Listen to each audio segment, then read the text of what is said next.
may have made or not made to the proposed budget that we currently have in our budget books? Thank you, Madam Mayor. The only real proposed change to the budget is after we've met with Southwest Community Services, I do feel it is important to fund the bus line. They have federal funding, as well as surrounding communities have provided funding. I do not want to be the cause of this bus service losing its federal funding and drying up and being unable to provide transportation services altogether. I do believe it is important for Claremont to participate in the bus service. I believe that they are working diligently to improve the bus service to meet the needs of our community. And so after we met with them, it was determined that they can continue the full bus service with only $25,000. We can find $25,000 within the existing budget without putting it on the tax rate. And so that is really the only change to my proposed budget. Okay, to Citizens Forum. Who would like to go first? Ma'am?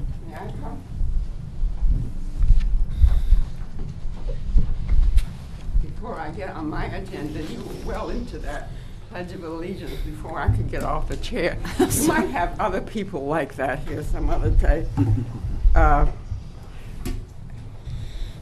This won't take long. Could you state your name? Oh, my name is Sylvia Howe. I live in Claremont.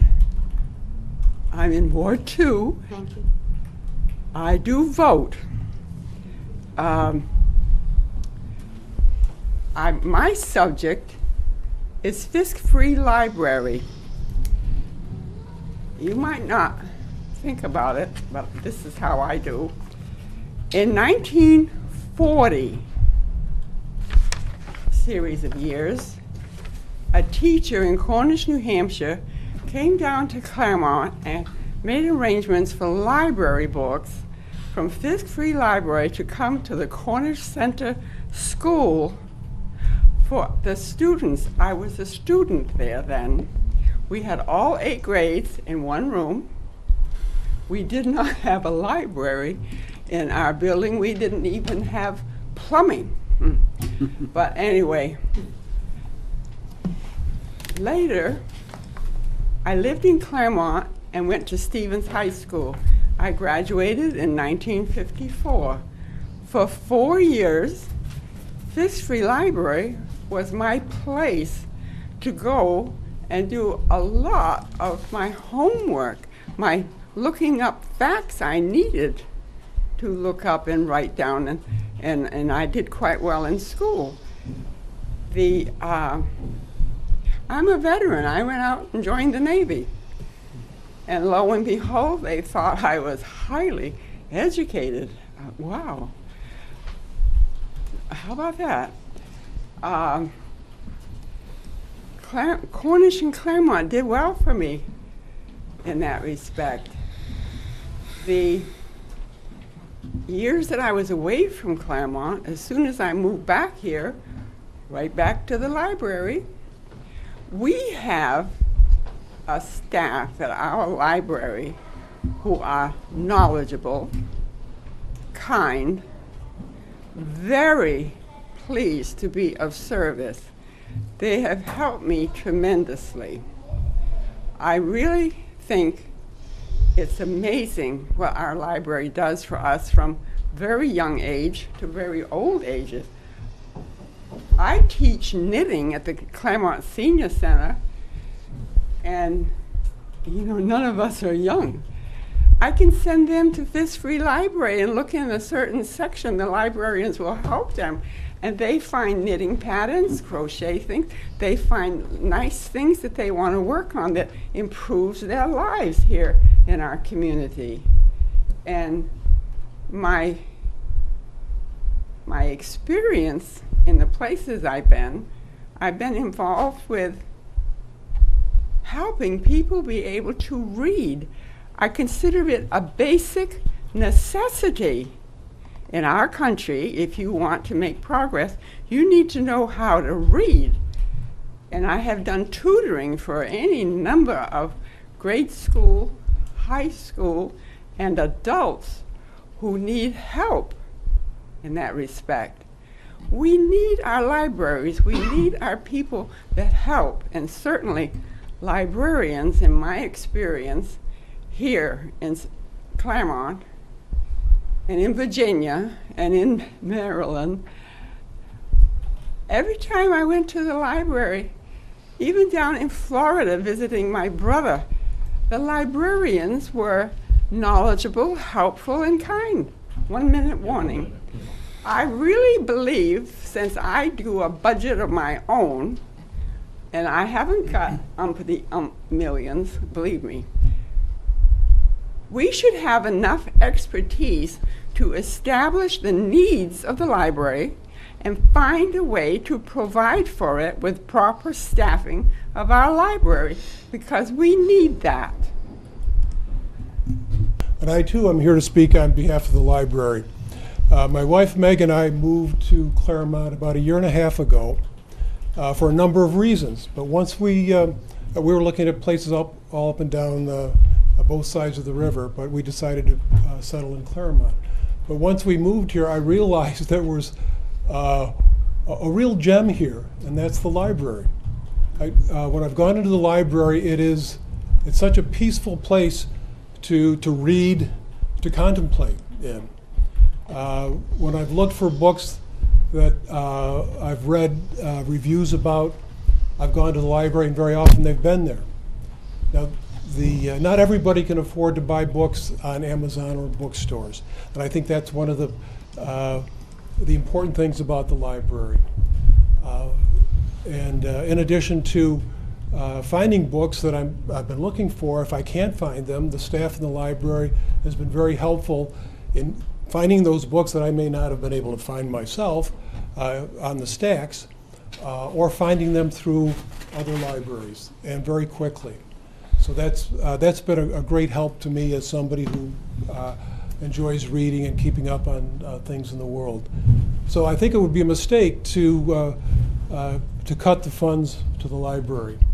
Now, beyond that, there's been some talk about Claremont transforming Claremont into a center of the arts, and I think the library would fit right into that. Now, there's a room in the library where there's speakers and films. It's not nearly large enough. I would propose that we spend more money on the library and expand it so that we could have, as Newport has a gallery in the library. Also a place where there can be a larger venue for films and speakers. So I think not only would it be a mistake to cut the funds to the library, in my mind, we should be spending more money on the library. Thank you. I'm Donna Montenegro, Ward 1. I came to speak tonight in support of the library. One of the things that I do when I travel anywhere is visit the town libraries. And I have to say that our library is looking more and more sad every time I go in there. A library is a reflection of a community. Not everybody visits a police station or a fire station, but many people who tour around visit libraries because it is a place to find out about the news. For me, I love looking at magazines. I just love doing that. It's one of the things that, it's one of my favorite things to do. I have learned that the budget for magazines has been cut to 0. Now, I understand that Ryan is trying to do a very good job and try not to raise our taxes, and the city council is working very hard not to raise our taxes. I think that's very important. However, there has to be another way to cut other things, maybe, that people who come to our community and see what we represent see that we are somehow intellectual, that we do have a selection of magazines. I have donated a magazine in the past, and I will do it again, and I think if I can get 24 other people who are watching this program tonight, or even in this room, maybe if we each donated one subscription to a magazine, we could have something on the shelves that people could see when they come in. I mean, and we're not just a library for computers, because, you know, I mean, I like to read things on the computer also. I'm often searching on the net. But the library could have magazines that are current, and I find that very disappointing that we are losing. I counted the subscriptions up in Hanover. I know Hanover is a very different community. I know that. They have something like 140 different subscriptions. At one point, maybe we had 50 or 60 in 2012, and that was when we had a budget of $3,000, and then that was cut to $1,000, and now it's cut to $0. For me, the magazines are important, but for my husband, there's other things, and I have to say, this library, as Jack said, is a gem of a library. It is a Carnegie Endowed Library. It is a very special library. And I think that when we go to cut things, the library should not be something that we willy-nilly cut. 2 full-time positions. I mean, how could 2 full-time people operate that library? It's ridiculous to think about. What if one person were out sick or had a disability? I mean, we have to think about that. And I know that other people have spoken in this vein also, and I haven't heard all of their talk, so maybe I'm duplicating some of it, but please consider my request to maintain the library budget. Ernest Montenegro, Ward 1, and I'm here also to speak in favor of the library, and I will quote a motto of Bernie Sanders that whether you're for or against him, but here we are, obviously the richest nation in history, and it seems to me abysmal that this would be one of the first picks to cut from a budget, or one of the picks even. And I would bring up the name of Ben Franklin. I mean, Ben Franklin is like our sort of symbol of freedom and liberty and all that. And the library his philosophical association started in 1731 was something that we should all be proud of, and I think are proud of. And I just think that cutting the budget of the library is specifically a choice between Colin and Marta, and that's just not a feasible decision. And as my wife pointed out, and probably everyone else that spoke before me, that 3 people or 4 people to run this gem in our town is barely enough. And I think, like Jack Hurley said earlier, I think we need to add more money, not take more money from the library. They're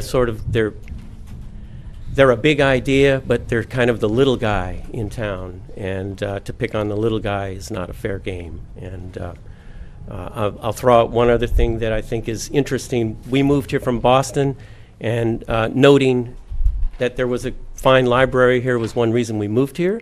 And I also noticed that over the years, we moved here in 1990, about 1995 or 96, whatever, we started to solicit big box stores, and I noted that there was a weird, interesting ratio with our taxes, that, and the library is definitely connected with our taxes, that suddenly our taxes went up and things were beginning to be a little bit more cut into. But I think there's some sort of strange connection. Anyway, be that as it may, thank you. Thank you. Cindy Cleveland, Ward 1. I'm probably going to also reiterate a lot of what's been said just now, but please don't cut the library budget. It may be one of the smallest parts of our budget, but I believe it is vital to our community. Families enjoy it. All ages use it, and there's no fee required, and you don't have to apply for a scholarship to be able to get in and use the services. I frequent the library for a lot of different reasons, and I'm always pleased when I see the number of people that are there from little children who can't yet read, but they come in with their mother or their father or their grandparents, and then all the ages in between. All aspects of people from our community use the library. The staff, irreplaceable. They work as a team, but each individual is vital to their operation. They won't function as well with a missing link. If you had a baseball team, but you had to cut your right fielder and your first baseman, you wouldn't have much of a team. It wouldn't be very effective. And their knowledge, their expertise, I just think it's irreplaceable. You need a book, they'll get it for you, whether they'll order it or get it from another library. It's just incredible, all the services that they do offer. And also, I too see it as people who are considering coming to live here in Claremont. It is one of the things that they would look at to see if they wanted to live in this community. And I've been there in the library and have seen and heard people come in who someone mentioned that they were just traveling through town, but they wanted to visit the library. So I just hope that you will take this into consideration, whomever needs to be considered for that. But it's just vital to the community. Thank you. My name is Bob Arcand. I'm a registered voter in Ward 2, Claremont native, and a trustee of the library. I'm here tonight to put a human face on 31% budget cut, 14 cents on the dollar, whatever. I would like to recognize Marta and Colin. Between them, these two employees have given over 60 years of service to this community. You've heard tonight the comments. I do not want to lose these people in this manner. I feel that the cuts will not only devastate the morale and the staff of the library, it will gut the programs, and it will put us behind for years and years to come. Because if you do this, we come back next year and ask for $150,000, you're going to laugh at us.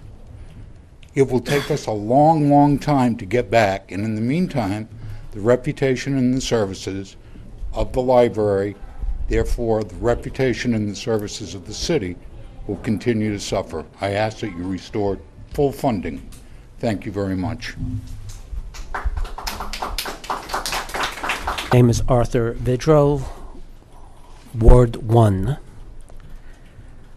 First, forgive my appearance. I'm recovering from oral surgery, and a razor on my jaw is just too painful to consider right now. Couple of things. I was here on May 11th when somebody speaking to you council folks said that there were hundreds of unfilled jobs here in Claremont, and somebody on the council, I forget who, but it was on the stage left portion of the dais, suggested putting a bulletin board out in the hallway and posting all these jobs, and that was dismissed by the person who told you about the jobs. But I ask you to continue to pursue that. If these jobs exist, it would help the residents looking for jobs and the employers looking for employees to have this little tool so that everyone can find each other. Now to get on to the library. I first went into the library in 2009. I was a stranger, and one of the librarians, whose job is, let us say, imperiled now, I explained what I needed, and this librarian was experienced and savvy enough to know that the information I needed could be found only in certain volumes in a locked bookcase with locked glass doors. And the librarian unlocked the doors for me and showed me the volumes, and I was able to proceed with my research. That expertise is invaluable, and I want to say it cannot be replaced by any amount of well-meaning volunteers. We heard on May 11th also how volunteerism can practically remedy the loss of librarians, but it won't happen that way. Volunteerism can only go so far, but if we want volunteers at the library, then why not extend it to other branches of the city as well? I know plenty of people who would volunteer to fill the potholes on the streets on which they live if they were provided with the materials. Pretty soon the council will be facing a decision on legal services because of pending retirement. Will the council go for hiring a lawyer or going for somebody who is available just on a per hourly basis? Well, no one is considering going to an all-volunteer basis for city council. Why? Possibly because deep down you know that the services you get would not be up to the task. I ask you to remember that. Thank you. Seeing none, I'll close citizens forum and bring it back to the council. There are a couple of things that I think were said that maybe we need to expound upon. Since it is the city manager's proposed budget, I'll have you take the floor. Thank you, Madam Mayor. The thing that I would like to clear up the most is that while my budget did propose a staff reduction for the library, that does not mean that the library will close, it will end its services. We will still be purchasing $35,000 worth of materials. We could easily purchase all of the periodicals we used to purchase from that budget as well. So we can still have all of the periodicals we desire at the library. $35,000 will purchase all of the materials folks have always expected to be there. Thank you. So, I'd like to lead off with a couple of things, and then I have, since I was not here on May 11th when you first had your budget hearing, I did watch the tape, and I have several questions with regard to the library department. So if you would allow me, I'd like to ask some questions, and I think we have some follow-up questions to ask as a council as well. But before we do that, I'd like to remind everybody that we came into this budget year in from a terrible place, because we pulled $1.465 million from fund balance for the FY17 budget. Now, what does that mean? That means because $630,000 of that we pulled from fund balance was reoccurring, well, $330,000 was a reoccurring expense, $300,000 was to not increase the tax rate. So we already started, if we change nothing else, $630,000 in the hole. This budget still relies on about $900,000 of fund balance. If we do not make some changes, we will have nothing left in fund balance. We can't continue. Now, I'm not saying that we can try to incorporate some things that are not in the proposed budget, but I want the public to be very clear that we have to make some very different decisions in order to get out of the cycle that we are in. And I will remind you, even though this current proposed budget relies $900,000 on fund balance, it also includes nothing for roads. And that is not a good thing either. So when I reviewed the tax rate for the state, and we can have a debate all day long about tax burden and tax rate, but at the end of the day, having the highest tax rate in the state is not a seller. It does not sell the community. And people, we hear all the time, cannot afford the increasing tax rate on their properties. We just went through the council, listening to people who are elderly, trying to hang on to their homes. The tax rate keeps increasing, and they want to know what we're going to do about it. So we're looking at a lot of issues that are very difficult. And too often, we're in the position now that it's not about whether we find value in something, it's about how are we going to make things work with the money that we have. So, it used to be we were neck and neck with Berlin as far as the tax rate. Well, when I pulled up the stats, Berlin is over $3 behind us now. And after that, it's $36 and something in a few communities. We're $42.62. It's not sustainable. Now, we know as a council, and I think people in the community would agree, that the only way we're going to get from here to where we want to be is we have to grow our tax base, which means we have to grow economically, and we have to increase the valuation of the city. So these are our goals. And we're going to have to make some short-term decisions that will not be popular. But we're running out of time. 1.465 from fund balance last year, 900,000 if nothing changes this year. We do this again next year, we're going to be down to 600,000 or 700,000 in fund balance. So what do we do if there's an emergency in the community? We have to be very careful with our resources.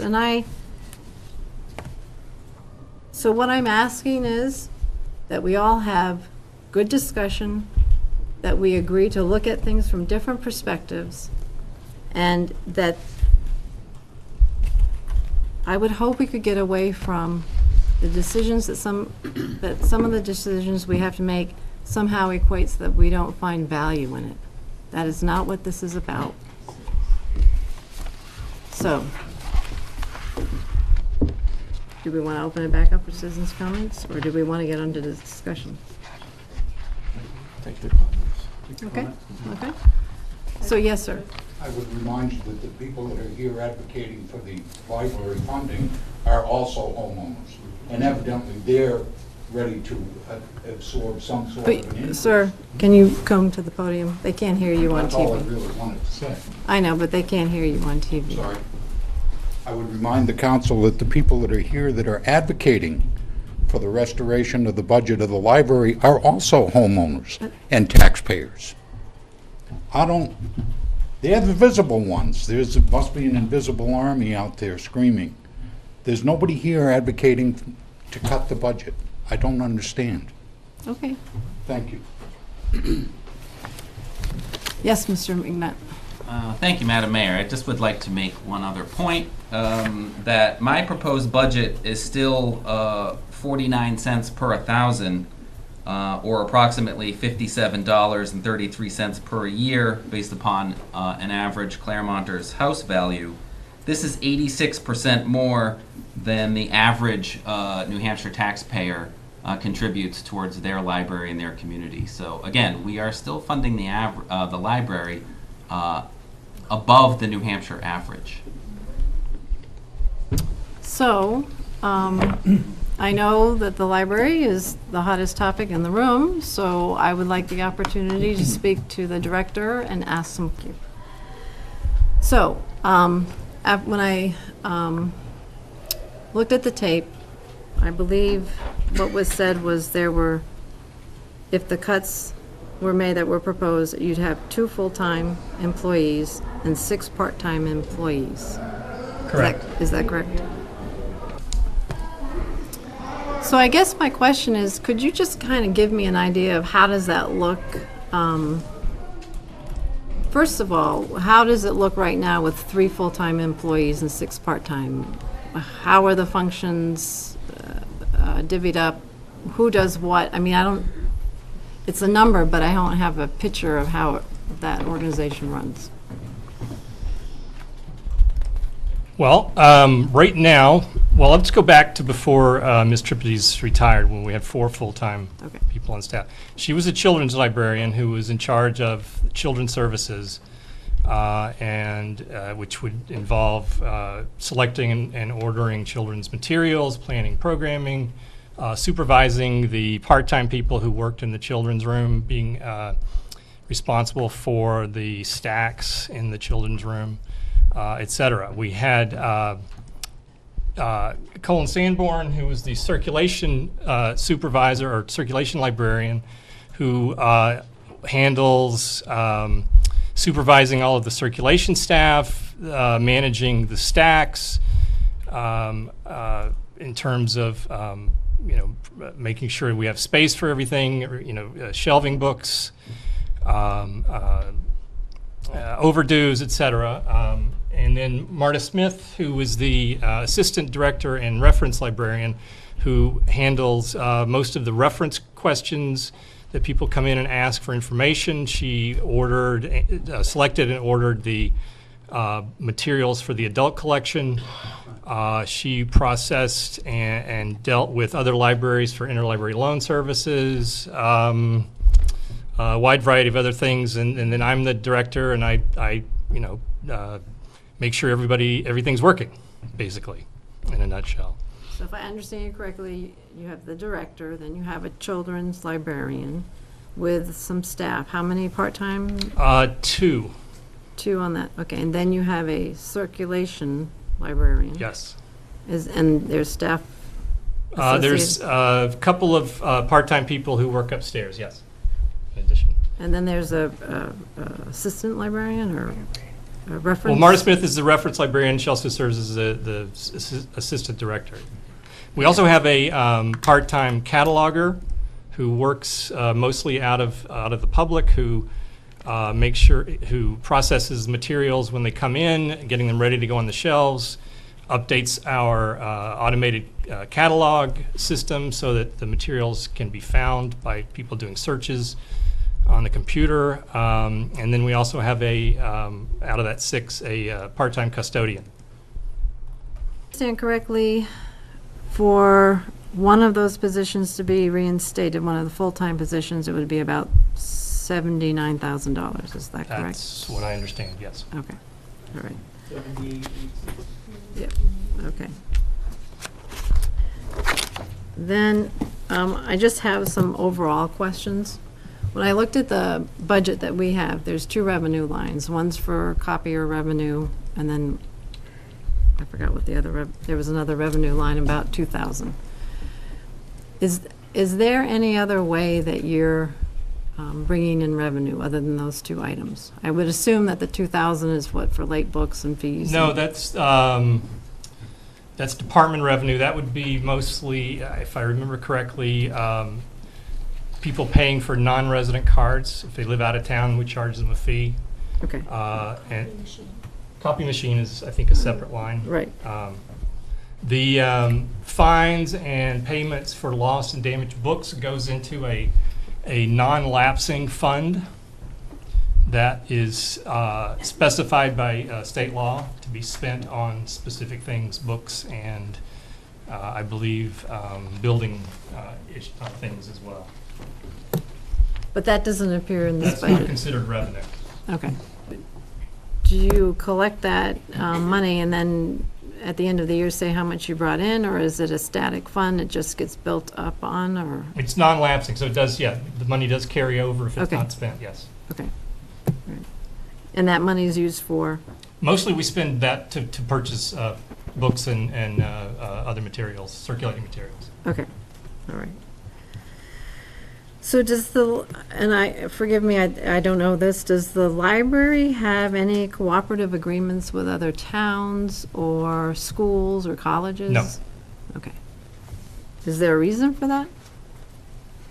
I don't know what type of cooperative agreements we would have, I don't know. Okay. And do you have Friends of the Library? Yes. Okay. And how active is that? They mostly do fundraising. And how is that fundraising recorded? I mean, it's not recorded They're here? a state nonprofit. Okay. Yeah. 501c3? Okay. So how do they contribute to the library if they're involved in fundraising? They use that money mostly to pay for things like our performers for our summer reading programs and other the adult programs that we have as well. They pay for those performers and people who come to do programs. Okay. And then do you go after grants? On occasion, sure. Okay. What's the last grant that you got? The last, we got a small grant from the Claremont Savings Bank, I think 2 years ago. Okay. And So nothing from the state recently? I don't recall. Okay. We have gotten moose plate grants in the past. Okay. Yeah, the big one was the computers from the Gates Foundation several years ago, yeah. Okay, and I noticed in the budget for FY17, there was a capital line item of 6,500, but nothing's been spent yet. What was? That will be spent very soon. It's for our library automation system. We've had demos from companies, and right now Chris Burgess is looking over some server specs for one of the companies that we hope to purchase from. Okay. Are there any other questions from the council? Yes, Councilor Kowalski? Well, first of all, when it was brought up that $35,000 was still going into purchasing materials, from a comment from the manager, I saw Mr. Grace look puzzled, and I don't see how there's $31,000 in here. What other items, Mr. McNutt, are you including to equal the $35,000? The amounts that he was talking about from the fines and fees and things like that. My other question for Mr. Grace was the membership and dues that stripped down to zero in the manager's proposed budget. It's $265 is what you were asking for. What are those? That's just membership for the staff in the New Hampshire Library Association. And where the mayor was asking about agreements with other libraries, I think maybe you're thinking, like, they do have an agreement with the state library. Mm-hmm.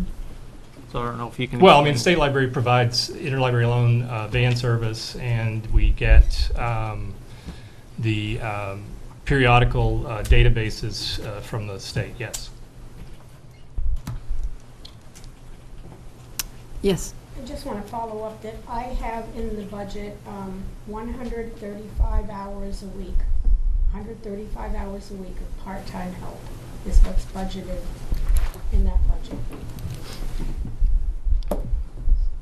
In the proposed budget? Yeah.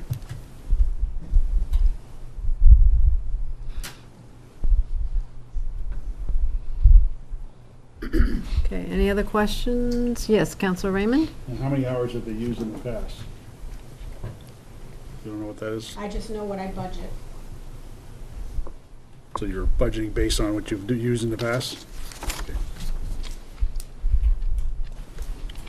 Well, if you go to your books, 2015. Yep. Yeah. I see the part-time line. Okay.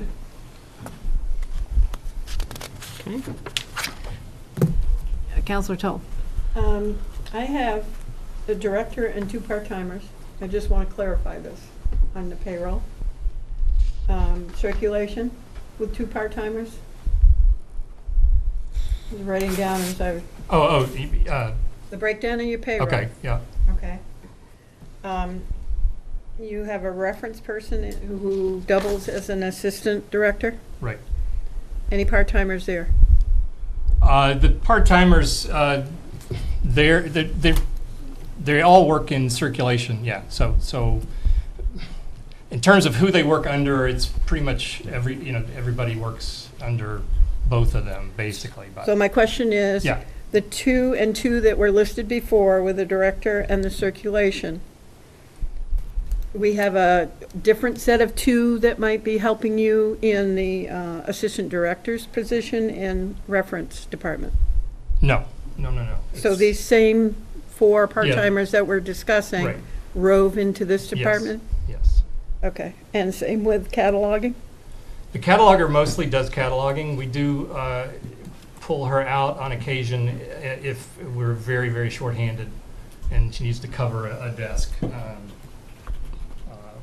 Because of So there's no part-time hours in that she's category? part-time. Okay. All right. Yeah.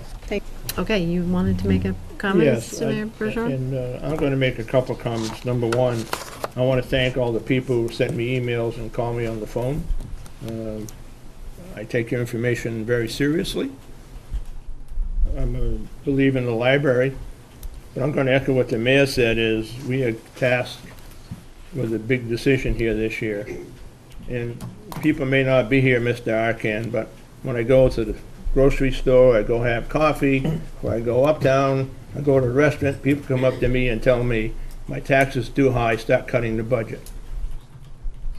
And I'm sorry, they're taxpayers too. They may not be here tonight, but I hear it every place I go.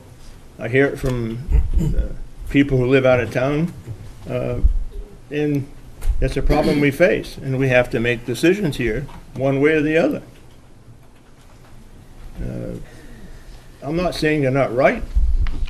The library is a good resource, but every other department we have in the city is a resource to this community too. And that's what I have to make my decision on. The people that are supporting the library here tonight, I'm in full support of the library. I would like to know what it would cost to put that one full-time person back on the library.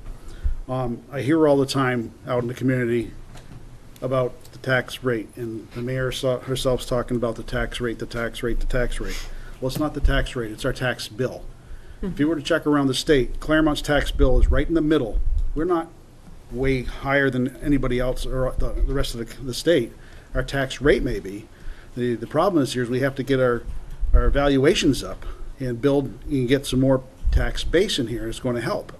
But I've been here a long time, and we've been cutting, or not funding. The only way we're going to build this community, you get more people to come here and build the economic base, is to build the economic base. And we aren't going to keep doing it by cutting. I'm not in favor of cutting anymore. So, yes, Councilor Simons. If I may, I'd like to address Councilor Raymond's question on the cost. If you recall, on May 11th, I made a motion to add a certain amount of money back into the budget for that one position. Mm-hmm. It was $78,860. Thank you. Oh, and that before you go there, just a formality. Just one yes. So that was 12 cents on the tax rate, so 12 cents per thousand, just at that number. Kolaski. I understand what we're sitting here and we're tasked with doing, and I understand the difficult situation for the taxpayer in the community, because I am one of them. If I was sitting on the other side and you're selling me this community, you're asking me to continue to pay my high taxes, you're not going to pave my roads, you're taking away my fireworks, you're making people fundraise for events that I used to attend, the chili cook-off or anything else. You're going to ask me to go out with, and I still think this is a crazy idea, we've even asked Jane Taylor a question tonight, whether we need a roll call motion or not, but we're going to go with an outside attorney. We've seemed to discover how we can come up with the money for the bus service, but all of these things coupled together, I can't support stripping the library. This seems to me that I'd like to at least put that money back in for the positions. And then on top of that, I'd like to add the $1,125 that equals, that's the $265 for their membership and dues, and that puts in $1,000 into periodicals. What's the total? The total would be $79,985. And the reason I'm saying this is because I see the stage being set where this is what happened even prior to me sitting here to the Goodwin Community Center. Every year the library takes a hit. We never fund any capital improvement projects, and I'm not saying we even fund those this year. There's still be totals missing out of this library budget. But a compromise to me seems to at least give it a fair shake in running. And something sticks with me that Councilor Raymond had said, that the amount of people through that doors, any business would love to see. 9,000 people a month. So I understand taking the hit as a taxpayer, But when you do come into this community and other people, even outside of the community, use that, it really doesn't, cutting services there or available resources. And I know that if you have a question, that's the place you go. They will find the answer for you. I know that even on a state level with my friend Van McLeod, that was the Commissioner of Cultural Resources, that you have a question in the state, the library is the one that handles that. I'm not in favor of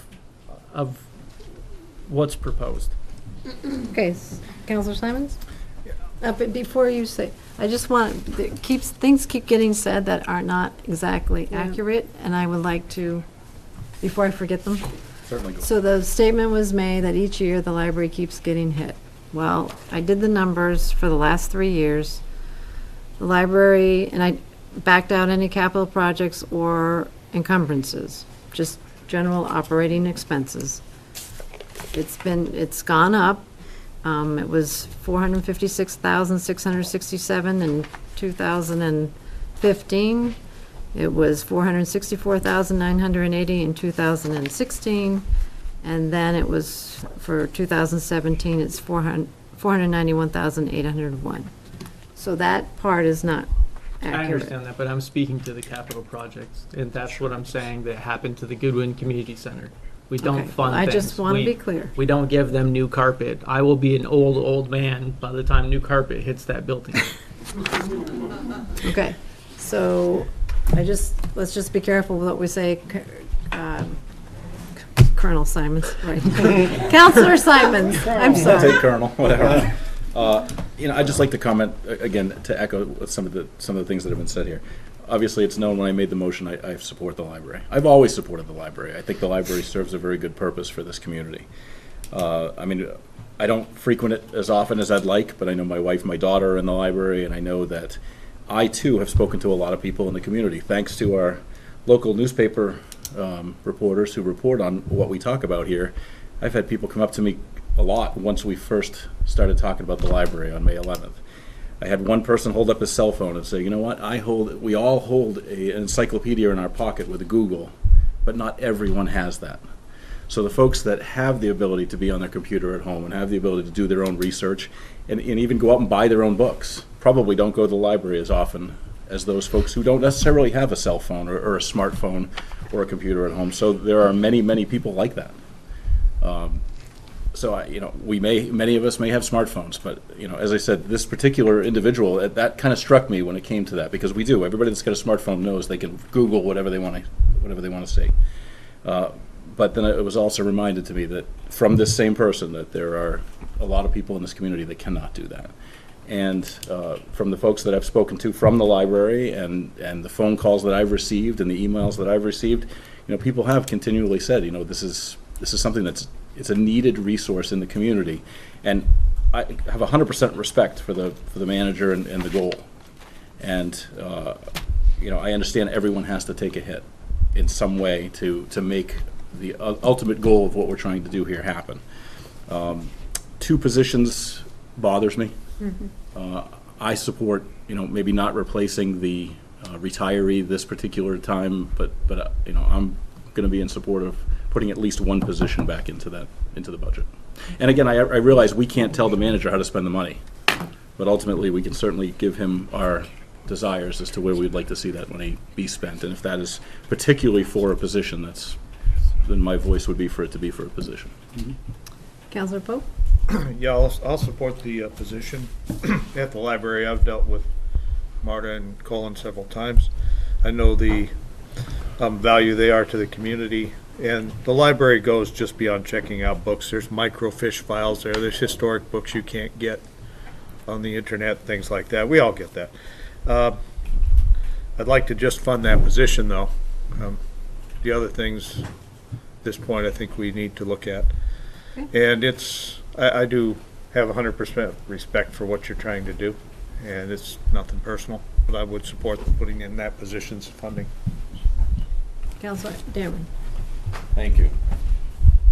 When our new city manager passed out the proposed budget, I think I gave him kudos. He'd been on the job for 3 months and put this together, and it couldn't have been easy, but he did it, gave us something to be thinking about. There were at least three things that bothered me about the budget. The first was no money for roads, which was reinforced to me over the weekend. My wife and I received company from Brandon, Vermont, and as they pulled into our driveway, the first words out of Fred's mouth were, "Love what you've done with the roads." And I thanked him very much for his vote of confidence, and we proceeded to have a good time after that. The second thing that bothered me was a 31% cut in the library. I thought it was too much. I, too, would be in support of returning a position to the library. I would want us as a council to have a thorough discussion of revenue categories and all other budget categories before we take that action. Yes. I believe there are some revenue categories that at least can be fully in favor of conservative budgeting on revenues. I think I would push some of them higher, and I think they're doable, but we can have that discussion, and I think we should have that discussion before we go ahead. I agree. The third thing that bothered me was cutting out fireworks. Again, a small enough item for community celebration. I did notice that we've cut out $1,200 as well for purchasing of flags for Memorial Day around veterans' graves and so on. I thought that was just wrong. I think our mayor brought that up, and it was wrong. So there's a number of things we need to do. Ultimately, if we beat this budget to death, I will support an addition back to the library, but I would hope we can find enough either cuts or revenue increases or other ways of looking at things to offset whatever the effect is, because the tax rate is important. It's a negative. Councilor Raymond is correct. It's a tax burden. However, most folks out and about, when you flash up the list of tax rates, then you've got to expound on that further to get them to come down to talk about the real issue, which is the tax burden. And that's just something we shouldn't have to be doing at all. So I'm in hopes we can come to a better resolution on this and not take precipitative action on this item yet, without going through the rest of the budget categories first. We're up here to make the decisions. Let's beat the categories to death first. I think I agree with you, Alan, very much. Our library is very important to this city, always has been. Mm-hmm. So, and that's why I was kind of picking apart the payroll structure to see what was there. But I think the revenue issues really need to be looked at. So I would agree with you. Yeah, something to keep I like the city manager's proposed 6-cent increase. I would have liked 0 better. But on the other hand, some things you just can't punch a pillow that much. Punch it on this side, it comes out over here. You end up fighting with yourself. So ultimately, we're going to have to decide what it is that we feel is right and go from there. So I have a comment to make about that. Months ago, when we first started having joint meetings between the Claremont School Board and the City Council, we had a long discussion and a presentation about the need to hold the line and not increase the tax rate, either side, while we did some work to try to recapture over $100 million in lost valuation and broaden the tax base. And there was consensus among the two governing bodies. The school board went through their budgetary process, and as painful as it was, they came out at the end of it with 0 cents on the tax rate for the school portion.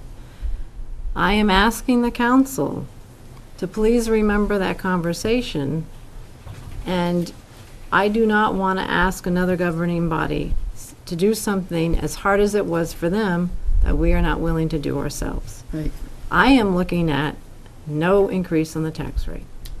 And because that is what I thought we had all agreed to, wasn't a formal vote, but the school board went through the whole process, and they know it's not sustainable. We all know it's not sustainable. But when we lost $100 million in valuation 1 year, and our tax rate went up almost almost $5? Right.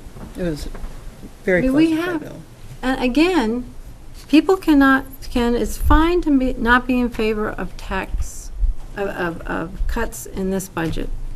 But we still have to keep in the forefront of our mind what cuts are even being proposed is still relying on almost $1 million out of fund balance.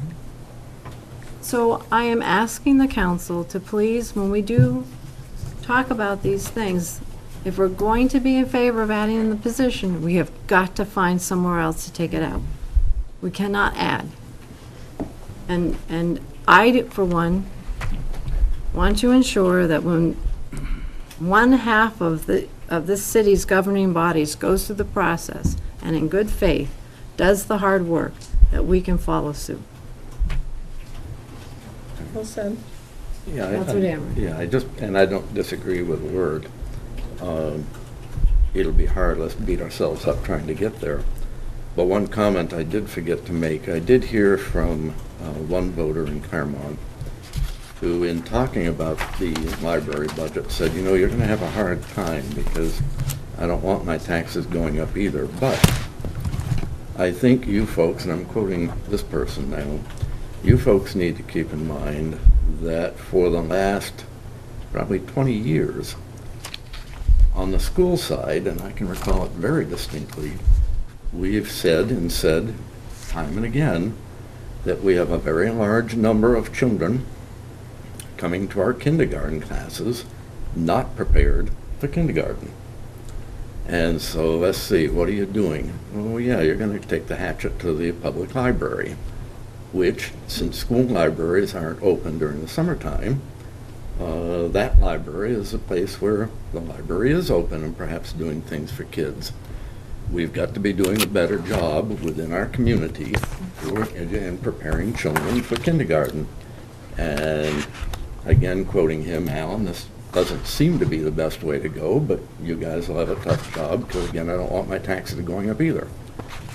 But I think this gentleman's point is correct. We've wrestled with kids not entering kindergarten prepared to benefit from it. And a lot of that comes back to things being done or not done in the home, or opportunities not being available for kids, perhaps during the summertime, as much as they could be. So I think the job of the libraries, both our public library and school libraries, elementary school libraries, I know you folks work, and they work very hard to try to coordinate. I'm not saying you don't. But we've got to find a better way.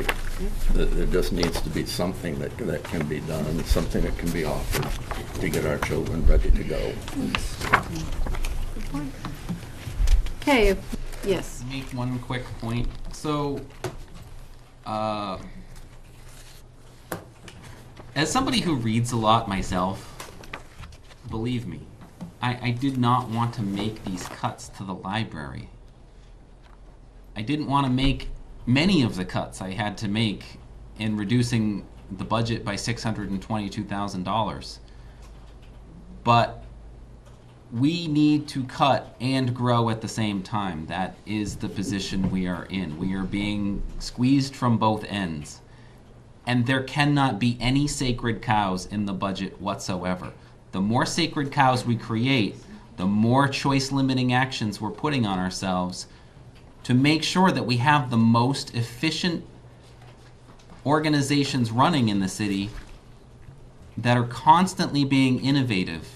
Complacency should be our enemy always. So this budget is painful, as by design. And next year's budget may also be painful. I did not intend for that pain to come from the library. This was their year to face more pain. Because, again, we have to have reductions while we are growing if we are going to get ourselves out of this mix. But the other pressure point is the roads, which are vastly more expensive than the library and are going to be quite challenging to come up with the solutions to adequately maintain our roads. And Mary and I are working right now to come up with a way in FY19 that we can have $250,000 from the existing budget to be able to put towards maintaining the roadways. That's going to be a challenge to come up with that. Now, we believe we have some ways to get there, but it's going to be painful. And all the money that gets added into FY18's budget for things that are basically have a force field put around them that they shall never be touched is going to make it even more difficult to try to come up with $250,000 to even do the most basic of road maintenance. So again, we have a large task ahead of us. Depending on how you look at it, whether we calculate new growth as just only the city's portion of the taxes, which would mean to try to raise $300,000 to $500,000 would be approximately $20 million in new value, or to use the calculation of the entire tax rate, which means we would need a valuation of, $10 to $15 million. Either way, it's the same numbers that we're talking about. Yes. Mary, if we increase these revenues because we think the money may be coming in and it don't come in at the end of the year, where does the money come from? It changes. We're either gonna have to stop spending or take it out of fund balance. Right. You have to come back, you either have to freeze the expense side of it or come back to you for a supplemental appropriation. Right, similar to welfare. So in 2015, yield taxes was estimated at $5,000. We actually only brought in $3,700. Interest on taxes was $107,000 more than we anticipated. And our total that year was $399,000 total excess. Into fund balance. Yeah, into fund balance. So it was the difference between expenses that weren't spent and excess revenue. But when you're looking at it, most of those things, the only thing that we have a wide fluctuation on, depending on the economy, is usually how many people buy new vehicles, motor vehicle tax, and the interest on taxes when they're paying down their liens. And I've increased both of those this year. But, like I said, the numbers are yours. This is your budget, our recommendation. So if we were to take the lowest amount that dropped into fund balance in the last 3 years, that would be about $82,000.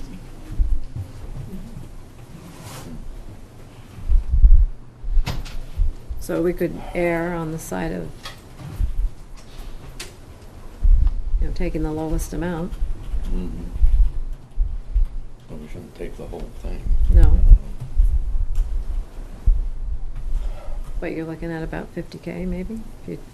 I was looking at less than that. 40? Yeah, I was looking at 25 at the most, because while I do believe some of these numbers are low, I do agree with what Mary's saying, that you gotta be real careful on how you budget revenues. Because if you are short in revenues, that brings up a lot of painful things that happen to you midway through the year. And we don't want that either. So we could change the revenue amounts, and then, once the real numbers come in at whatever point in time. They'd be changed again. Right, but then you can make decisions like, do we go ahead and fund fireworks, because you have to order the fireworks in January for July. You keep the fireworks part of it out for now. and then reassess once those real numbers come in, right? Right. You could do that. I think so. Yep, I'd be in favor of that. So, I mean, I think unless anybody has anything. Yeah, the property maintenance budget is twofold. Number one, the intent is to have money available to make corrections to a property to bring it up to code. Sure. And then put a lien on that property to get it paid back. Mm-hmm. The other thinking is we have a series of properties we are going to take for non-payment of taxes. Some of those properties for short dollars just need a little corrective maintenance to make it more marketable, and we could actually auction those properties and get some revenue in. So that was a line item to be able to make some improvements to some of the properties, knowing that once we do so, we would get a greater amount back at auction, paying back the amount we spent, but also bringing in some revenue. Mm-hmm. So you're saying 12,000 wouldn't be enough to do that then? I can't speak exactly how much it would take, but it's a line of money where we're going to try to leverage each of those dollars into greater value than that dollar. I guess the council last year got argued over this, and if we go down through every item, why don't we just take $5,000 from every budget and let the city manager sort that out? Does that make more sense? Because we can remove the bottom line, but he can still do exactly what he wants with the funds. So we can sit here and suggest this, but I have to tell you, like, I guess I want to know what the end game is. Because if I'm going to start stripping $10 here and $2,000 here, what's it going towards? So without knowing that, we're going to sit here and go through and come up to, and maybe, and I appreciate what you're doing, but you need approximately $130,000 to restore the items that you've mentioned. But I'm not in favor of restoring all of these items. I'm only looking for the items into the library. I think there's other ways, and I'm the most vocal about fireworks. I think there are ways to support the fireworks, and I've actually had that conversation with people in the community. So that one I'm not very concerned about, because I think we can make it an even larger event and have it pay for itself, and then some. So at the very minimum, then we're looking at what, 79,000 or 70, whatever that number was. Approximately $80,000. Yeah, but I don't even know if that's the general consensus. I guess that's my question. It seemed to be when we were discussing it, but we need to go through the exercise to see if we can get there. Okay. And if you took $5,000 from every department, you'd have $3,000 left in elections, and that's not going to fly. Oh, I know. So you get my point, though. I mean, what I get is we better have a clear understanding if we're going to take something from the bottom line of each department, why we're doing it. Yeah. And we have to go through the process because we have to give Ms. Walter and Mr. McNutt a chance to say, is that that's doable, or you're really off your rocker. I mean. well, I feel more comfortable going through the process now. But if Okay. we were going to arrive to an end number of $12,400 and then say, well, what would we like to do with it, then I'm not that comfortable with it. So can we continue? Yeah. Okay. Would like to speak, Yes. Madam Mayor. Woo-hoo. Mr. McNutt. I mean, it's the council's decision. I might respectfully make a suggestion that instead of trying to go through every single line item and pull out $1,000 here and $3,000 there, just as a council, explain to me specifically the items that you want to retain, and I'll get there. If you want the position restored in the library, just say that's what you want. We want the position. Instead of trying to actually come up with the money yourselves, just tell me what it is you want saved in the budget. If you have 5 votes, we'll make it happen. It will either go on the tax rate, or I will reduce other budgets until I can get there. Yes, Councilor Dameron. Okay. And I'm not going to make it a motion yet, but what I want is the position in the library at $78,000 restored, is 0 cents increase on the tax rate. I want both. And you want the bus service. He already guaranteed that. There's already a motion that Yeah, I was we're gonna waiting say. to act on for the I know, money for I the know. library. But the question was posed, what is it that you want? I thought, So that's your want. Maybe we should just do that way. What's everybody's want? Is that, because that's what I'm asking for. Right, and then Mary and I can add up all of those wants and explain what the impact would be. That's what I would like to hear. I think we got a consensus about the library, pretty much. I don't think we're gonna come up with the $225,000 for the rows, or No. $250,000. No way. I would like to hear about the 250,000 Right? that we're gonna find. I don't have all of that worked out yet. It's for next year. next year's budget, he's saying. And I had a just overall comment, and I don't know if I'll receive the answer that I was looking for tonight or at the next meeting, but can I ask that? We were, I had asked about a grant writer / economic development coordinator position. I don't know if the city manager had time to. I haven't looked into that yet. Okay.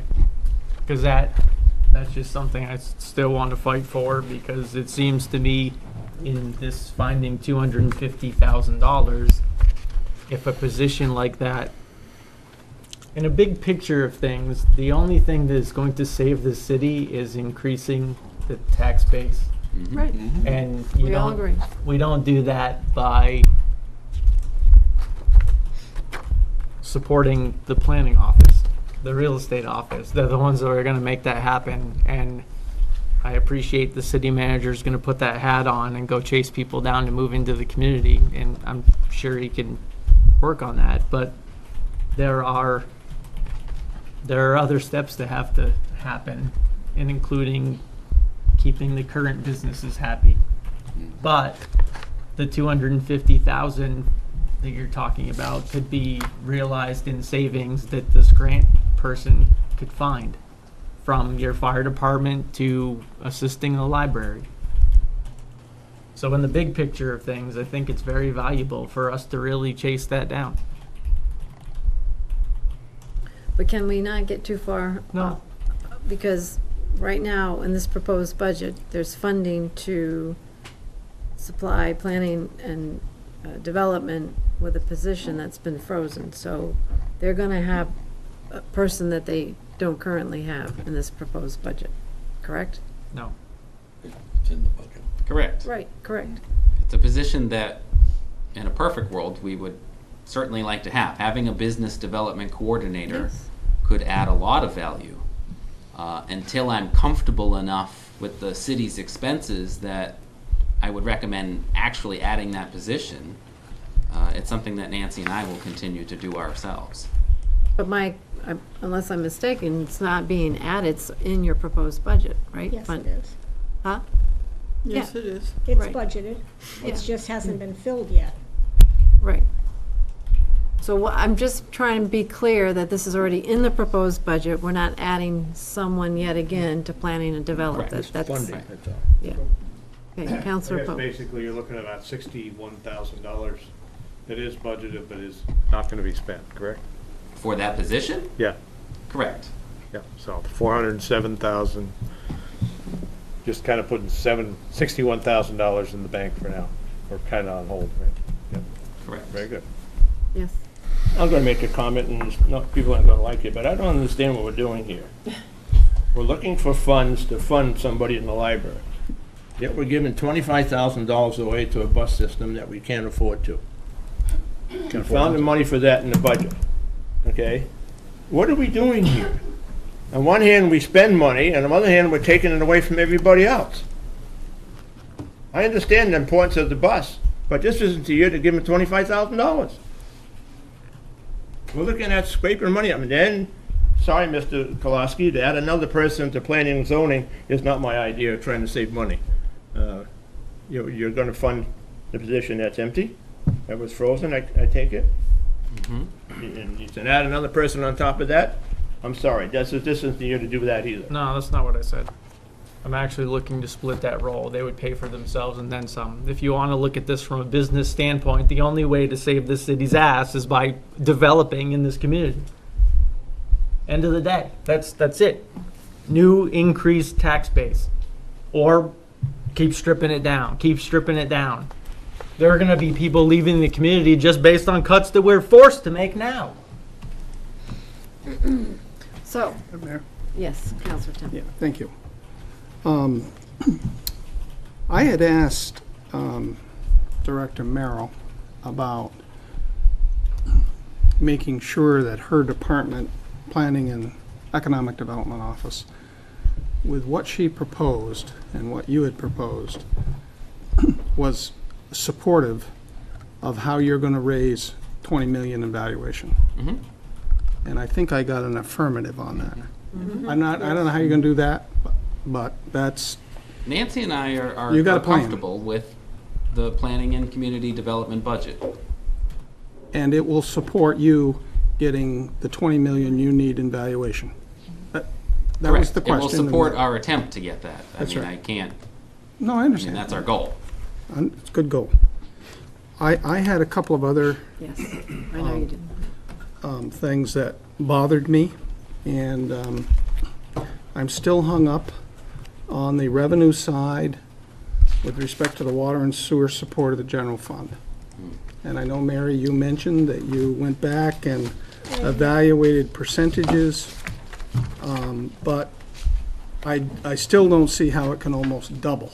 So I have When answers business for as you on usual hasn't changed, I don't think, unless something's gone on that, I have answers for you. Would you like them now? sure. So I went back through and I compared 2016, 17, and 18's proposed. And I can tell you that the percentages did change.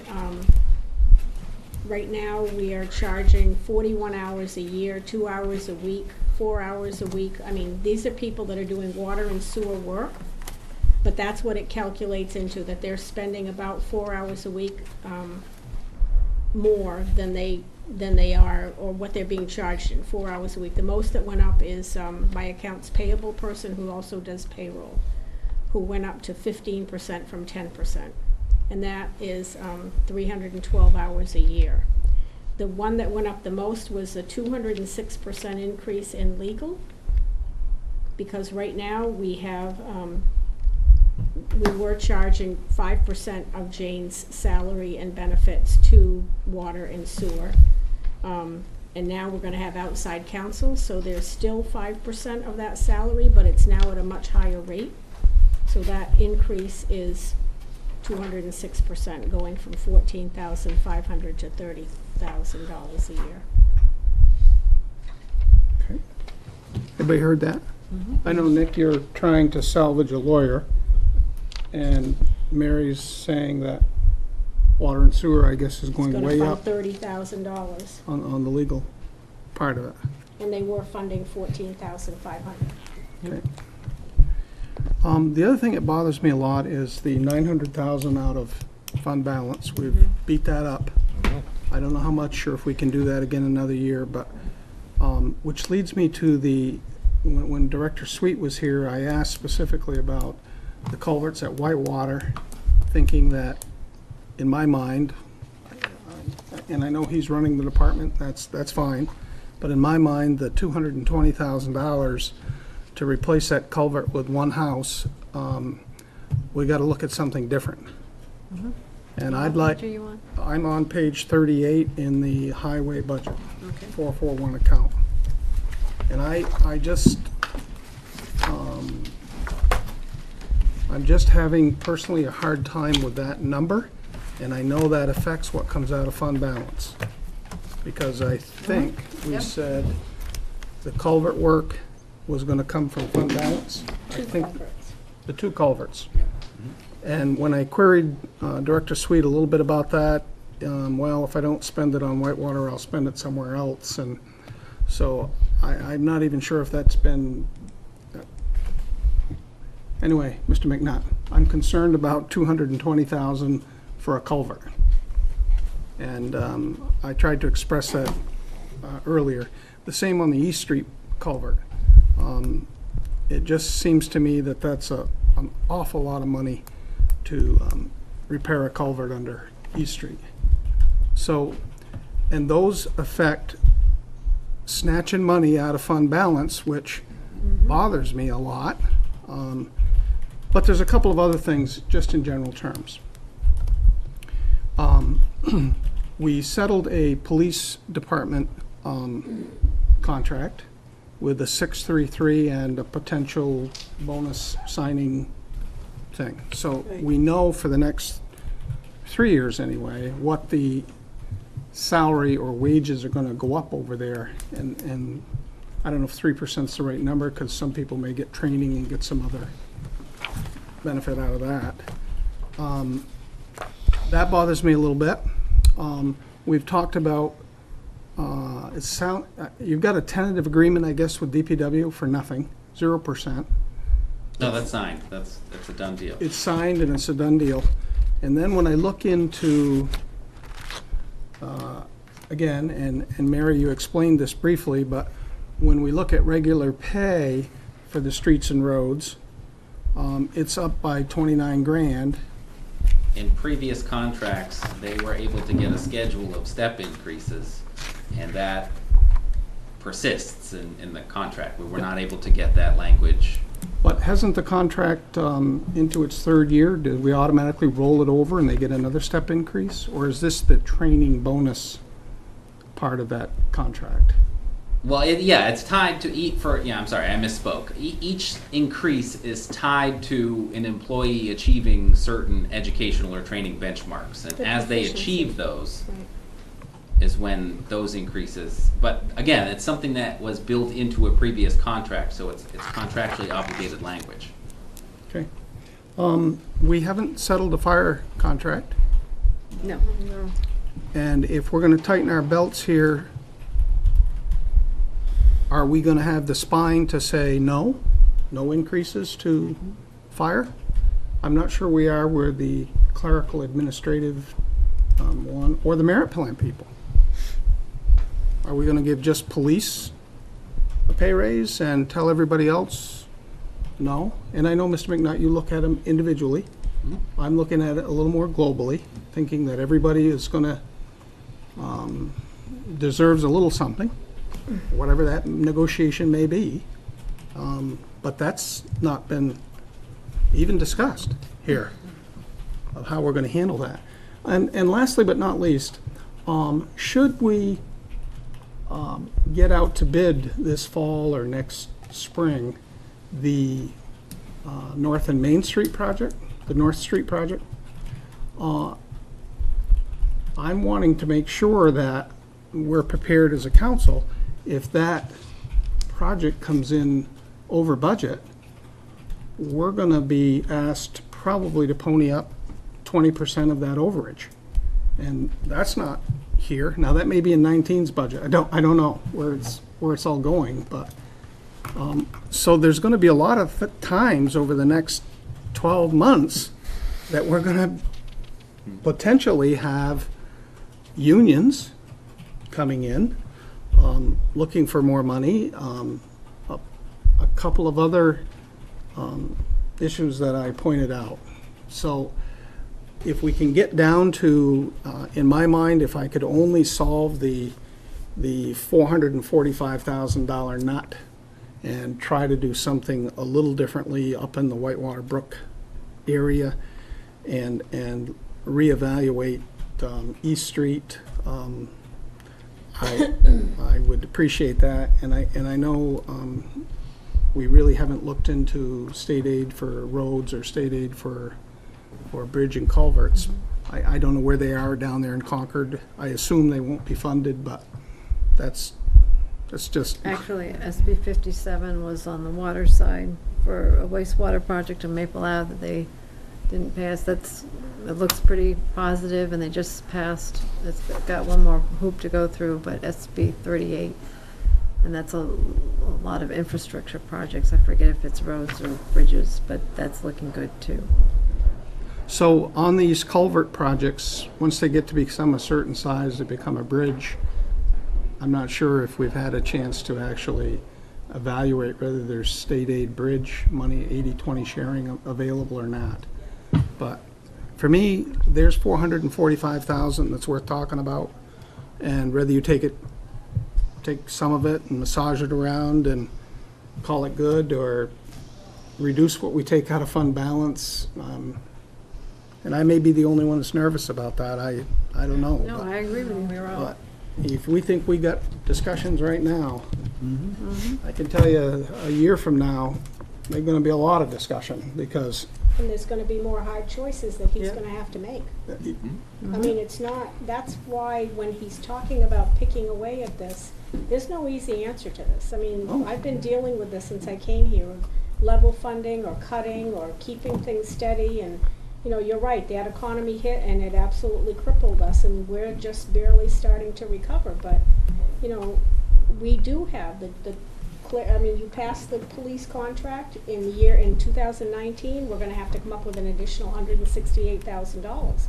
When you look at $300,000 as 3% of the tax rate, and you're looking to try to grow yourself out of this mess, and not having a high tax rate is one of them, we can't grow enough in this community in the next 2 years. I mean, if he is, Ryan gets sainthood, you know? And the year after that, it's 190, but if you don't fix that, you know, we don't have a police department, so. Speaking to the culverts, taking the money out of fund balance for the culverts, for me, is the appropriate use of fund balance. Fund balance should be used for one-time expenses, not reoccurring annual expenses. So fixing culverts are things that, if you do it right, you only have to do it once in your career.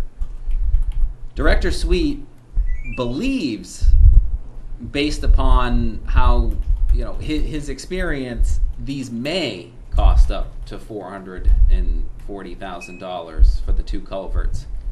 But in reality, he believes at least one of the culverts will be a lot cheaper, a lot cheaper.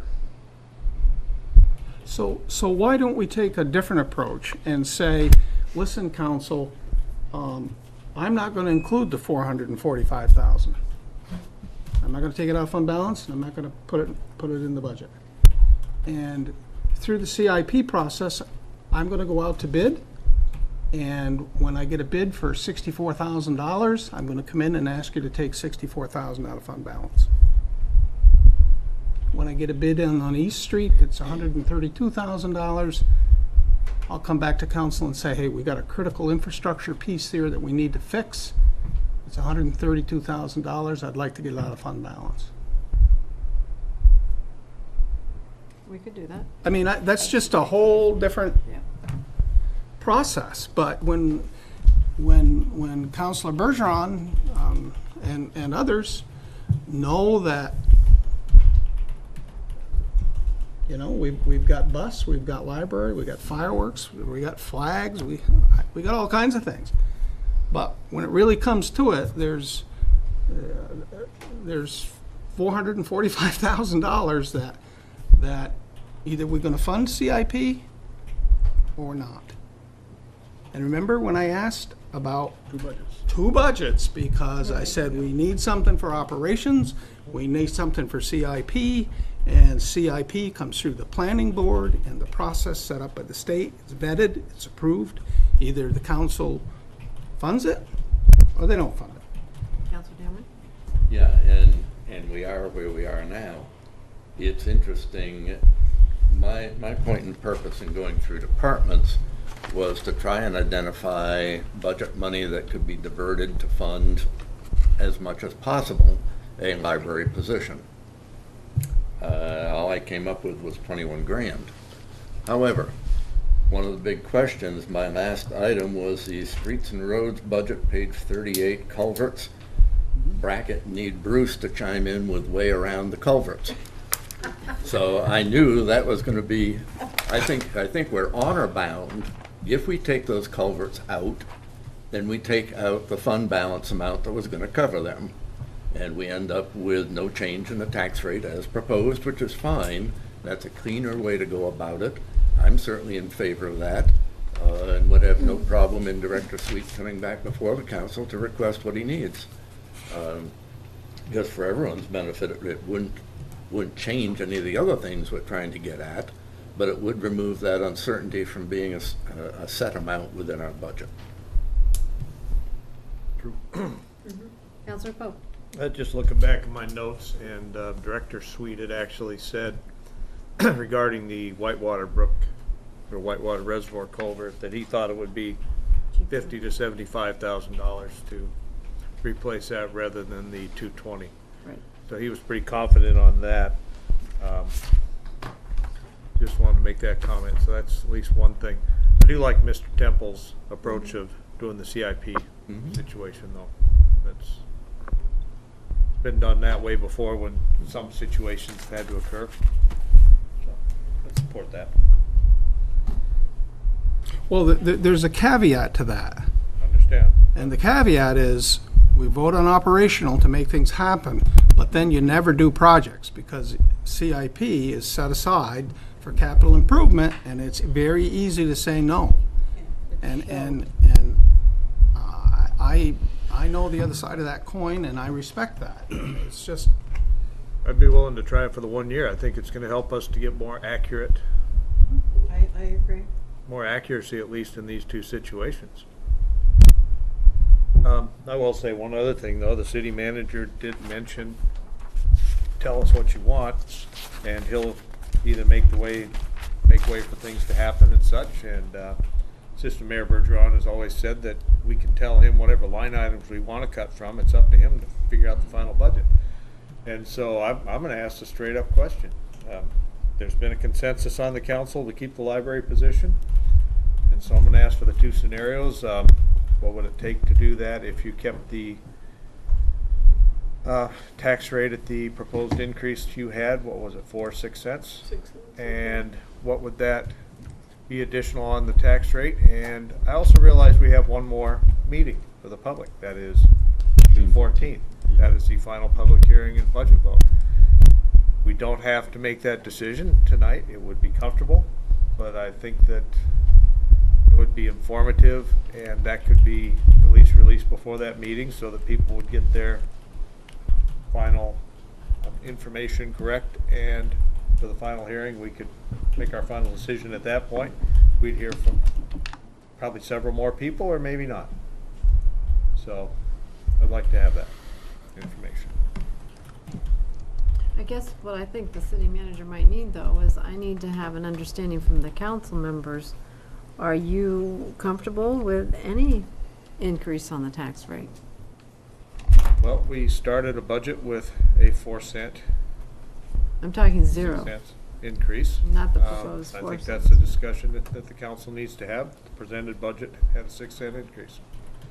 So we're asking for the third situation for 0 cents.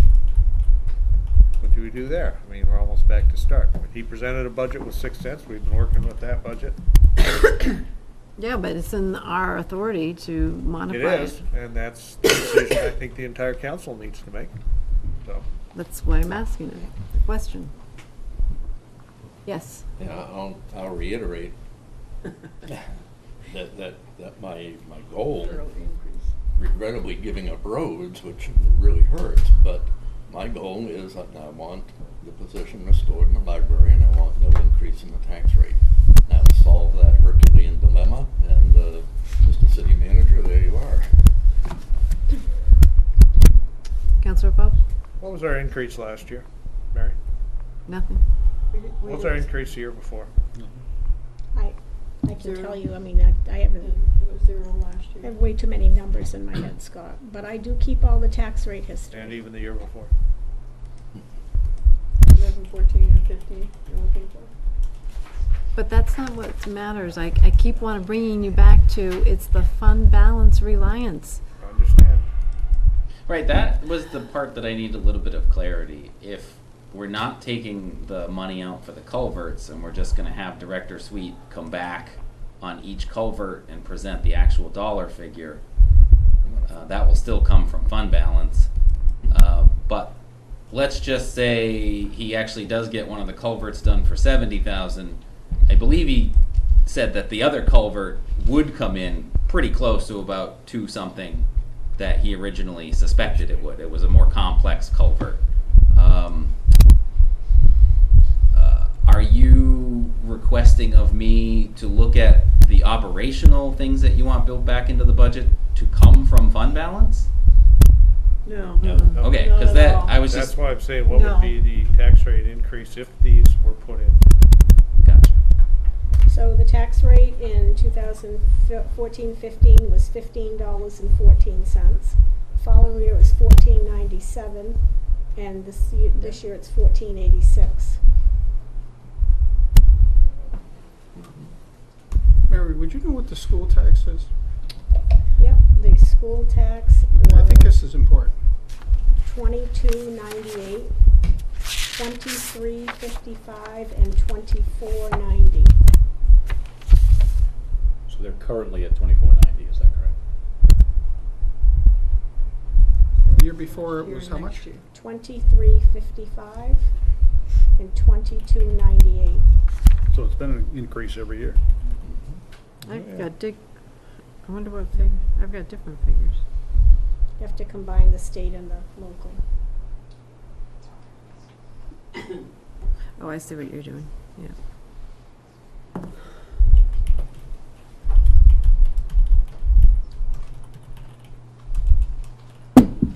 So having heard that, I'm okay with the 4 cents. It's not, I mean, our word, if we're gonna work together as governing bodies, and that was the intent, is to, Is that represented by the entire council? I wasn't at the meeting, so I was actually in training in the West Coast, so I wasn't. So that back leaves you last out. year? Huh? Last year? I- Was one, our initial or Yeah. second meeting, one of those. did you come away with a feeling that in next school budget that they're willing to be zero like we may very well be? No, they're, Oh, this is a one-time deal. They said they'd try to do right, zero, and we're trying do to zero. do zero, so we need to build a working relationship where we started, remember where we came from. Remember when we first started meeting jointly, oh, this is not gonna work out, and we're never gonna get anything done and all that.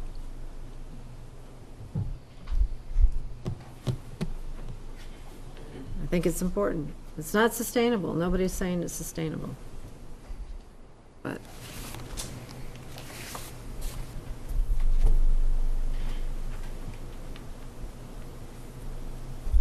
I'd like to ask for a break.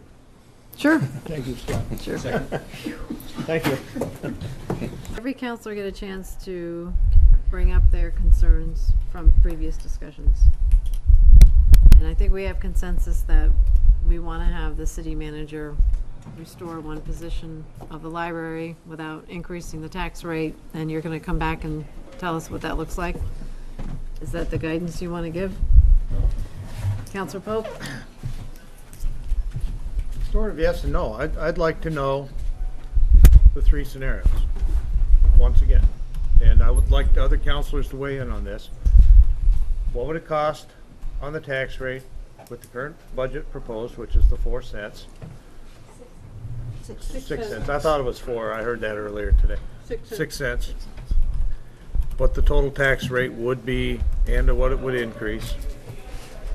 Want that option listed to people. Not that it's going to be the palatable option, but I think that needs to be known. What it would take to get to the current budget at the 6 cent increase.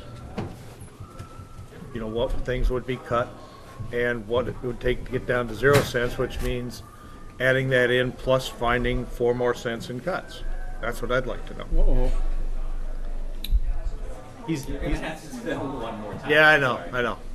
I'd like to know what it would take to get to Mayor Lovett's proposal of the 0 cents. That includes another 4 cents in cuts on the tax rate through this budget.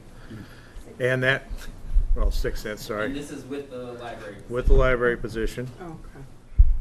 Okay. You know, to keep the 6 cent increase with the library position, and what the actual tax rate increase would be, just adding that on top of it. So that's just 3 scenarios. and how we would get there. And that would be for the next meeting, Okay, so just to clarify, and for June 14th, you mean? June 14th, yes. Okay, so just to clarify, and the only proposed restoration is just this library position, not would the be- fireworks, not the Right. whatever other Not things. just looking for this one. Okay, If anybody so else just- has any things, I think that probably, you know, we beat a lot of stuff to death tonight. I think that that's probably the biggest part of the whole consensus of the council, if I'm correct. So, I don't mean to sound bad by saying we beat a lot of stuff to death, but I think that's probably, and I would look to hear from other people if that's what the consensus of the council is, or if there's some additional things. I understand the cuts of the city solicitor. I've had some good conversations with some people. I'm confident that Jane has set this up in a proper way. She said it several times. Pretty confident in the other things. I don't like losing the Memorial Day flags, but when I look at the whole thing, I think that just what I'm hearing is the council. And I know that there's some philosophical differences on it, and I think that my three things provide the community and the counselors with a lot of information that we don't have right now. And that'll help me think about this. Okay, so I just want to quickly clarify. So number one, what would the budget be with the library position restored, but not raising the tax rate? That's one. Okay. Same scenario, but sticking within The 6 cent the increase that's already 16 proposed. odd $1 million budget that I proposed. And then what would the budget be with just this position put back in, even if we had to raise and appropriate? Yeah. All right, fair enough. And I have one request with regard to the flags. I understand when we talked about this last time, that a letter was sent to the American Legion, but you hadn't had a response yet. Correct. I would ask that, Mr. McNutt, you give them the courtesy of calling them and tracking that down, only because that was the city's only contribution that I'm aware of, and the American Legion for years and years and years has put all the manpower behind getting the flags up, doing the parade, and having a luncheon open to the public after Memorial Day. So they are owed, I think, the courtesy of personally contacting them.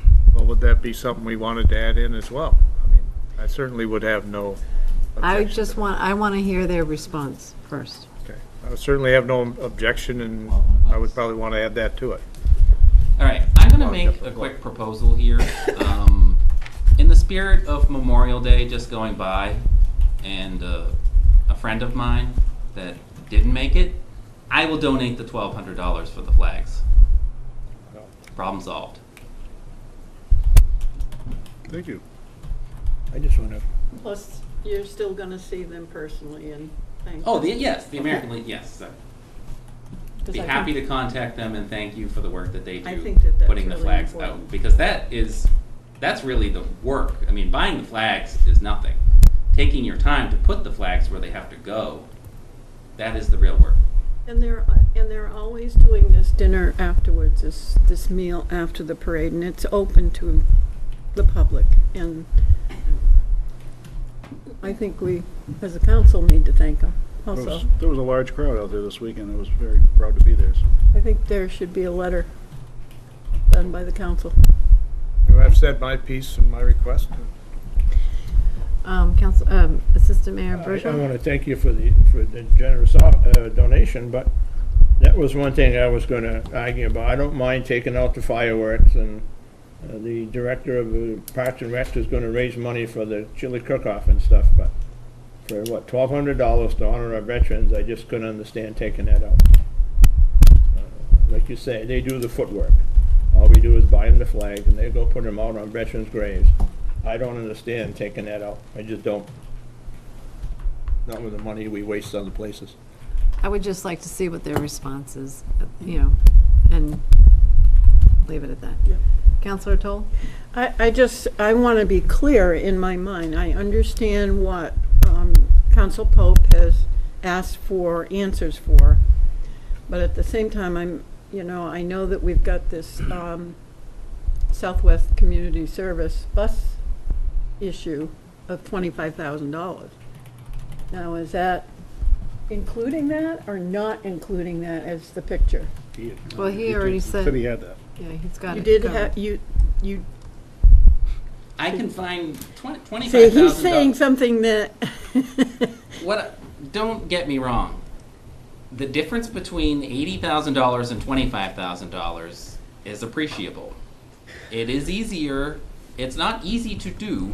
There will be hard choices to make to find an additional $25,000. But the opportunity, and this is a lot of the decision making that went through every single line item in this budget. What is the opportunity cost to the cut? And by opportunity cost, I mean, is it something that has the potential to actually bring in economic development, bring in growth, or leverage itself to actually, at the end of the day, have a value greater than the dollar that was expended? The bus service was something that, again, I didn't want there to be any sacred cows in the budget. That's why Memorial Day, that's why the fireworks. There can't be anything that is untouchable in a budget, or else everybody will advocate for their thing being untouchable. And then we're back to where we are, which is an unmovable object. But the bus service, when given greater reflection and having additional conversations, is something that I think it would be, if it's cut, they have the potential to lose their federal funding, matching dollars. There's a potential that other communities that can afford the bus service will just decide to zero it out because not every community is contributing. And if the other communities that can afford the bus service zero it out, then the bus service will just disappear. And Southwest Community Services, having a bus service wasn't originally in their wheelhouse. This is something that they're trying to establish. And they were able to get a very quality staff member who has a lot of experience running a bus service. And that person would have to be laid off, and they would have to find employment elsewhere.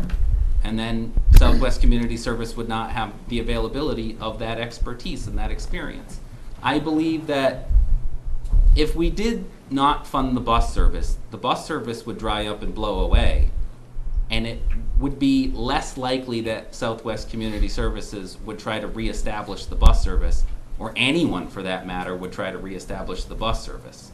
Is the bus service 100% what I want it to be? No, but I'm not the manager of the bus service. But I do believe Southwest Community Services understands what we would like the bus service to be, based upon these conversations that we've had with them. I do believe that they have the ability to get there. So for me, funding the bus service might actually have a value greater than $25,000. okay, Plus, very well said. it's Thank very you. well identified in our master plan as an economic Over development and tool. over and over again in the master plan. And again, our budget should reflect our priorities and support the master plan. So, and the other thing was, I think Counselor Temple wanted to propose that those culverts not be put into the budget, but you would come back to the council to get that money appropriated out of fund balance. Is that what the council would like to see? I think it makes more sense to have the culverts I'd like to try and the it. fund balance both taken out. Okay? So, those would be our changes. And I would like to add one thing.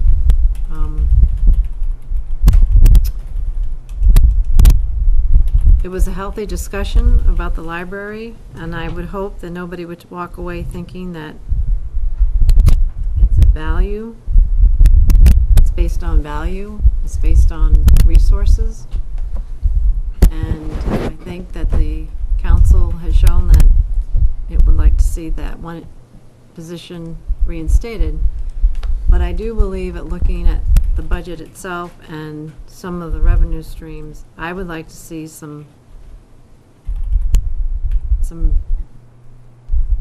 additions made along with the revenue streams, grants, I don't know what that plan is, but I think we would like, if we're going to be after the community center constantly about revenue, because they have the ability to bring in revenue. I know the library is a different sort of institution. However, I think we could be more aggressive in going after grants, and I'm not sure how active and strong the Friends of the Library are. So I'd like to see some discussion about that. Madam Mayor? Yes. I'm certainly not the council historian by any means, but back in about 2009 or 10, there was proposed cuts to the budget with respect to the library. And as I recall, either one or two positions that the manager at that time had proposed being cut were not. But every other department across the city, as I recall, was cut. And no one came out and spoke about Public Works, and no one came out and spoke about police or fire or whatever. But they did come out and speak about the library. And those positions were put back in. And I think it was about 2009 or 10 when the economy tanked. Mm-hmm. And I remember at that time, with a different hat on, being not real happy because I lost a couple of people out of that. And we were struggling to plow sidewalks, and we were struggling to plow snow, and on and on and on and on. And we lost people. There's no question the library is a benefit to the community. It's a benefit to the youth. We know that we need a public library that is more than adequately funded. But we've got 6 part-timers over there. I think it's $89,000. And I would just think that, and I understand, I think one of those persons is custodial perhaps in nature and takes care of that aspect of it. But maybe, just maybe, some of that 89,000 could be realigned, if you will, to maintain one full-timer over there. Maybe. I don't know that that can happen, but it seems to me the numbers are pretty close. I'm not saying you can operate the library with no part-time people, because Lord only knows that we're operating the community center with 70 or 80 part-time people. So it's tough to run on part-time people. But, you know, if the manager and the librarian feel that we hold that position, or we make it clear we'd like to hold that position, there's always that opportunity for some of the seasonal part-time people that maybe could be reevaluated if we had to. And I certainly can't manage it. In 2009 and in 2011. We made two layoffs. 2 layoffs. And the one back in 2001. So I remember that one. Since I came. So anyway, it's like cutting football at the high school level. You know, when everybody comes in and wants to say cut the budget, well, we'll cut sports. Well, guess what? Sports don't get cut. Sports get added. It's the same. It's the same thing. It's a sensitive topic, and tough decisions have to be made. I'm hoping we're down to. I'm hoping we can try to salvage at least one person in the library. So instead of having a staff of 2, we at least have a staff of 3. And maybe not replace the one position and reallocate how we do that. But I'm not a librarian, so I'm not going to go there. I do feel it's imperative that we maintain a children's librarian position. I do think that is important. So.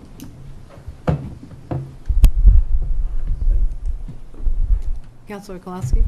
Well, this is quite the Kofi we've been handed. Did I use that right? What? Oh, no, Mr. Trump is here. How do you pronounce that? I don't know. Kofi. Yeah. Kofi. Translation, please. Anyways. Don't make Gwen put that in the minutes. C-O-V. C-O-V-F-E-E. Yeah. I'm not sure what it means, but Nobody we got does. it. Nobody does. So, I do want to just get back to the city solicitor part of things. And I just had one question on that. So during council meetings where we often rely on council, there would be no one here for that? Is that, Maybe a phone-in.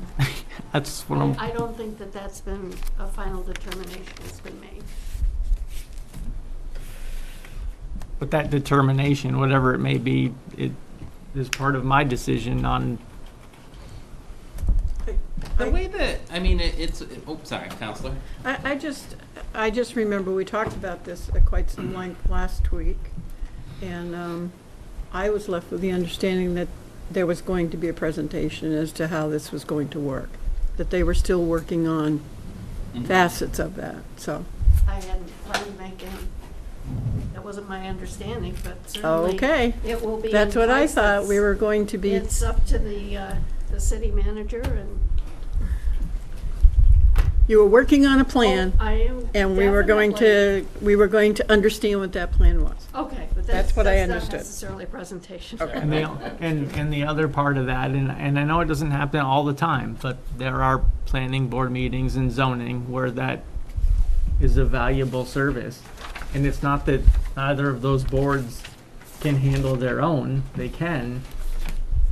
But there are circumstances where you're calling together a meeting and developers from outside the community where things could go wrong, and we're providing the wrong answer because we have no one to ask, and that is a delay, and the delay hurts development.